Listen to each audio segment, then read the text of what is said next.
Naglabas po siya ng ibang mga dokumento proving na galing po siya dito sa Hope Christian College na eskwelahan na pinag-aralan din po sometime ni Senator Gatchalian. Your thoughts on that? Nakita niyo na rin po ba itong nilabas din ng isang pahayagan na class picture na nandoon po medyo sa bandang gitna na batang supposedly kamukha ni Mayor Alice Go?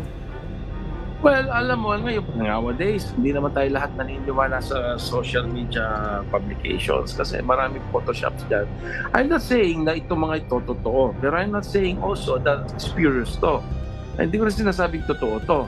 So, ang point ko, ang situation ko as a lawyer, if that is your evidence, no, claiming that a person is like this, like that, then you have to present that in court so that, in fairness, part of rule of law, we will be given the opportunity to authenticate or verify these documents, di ba?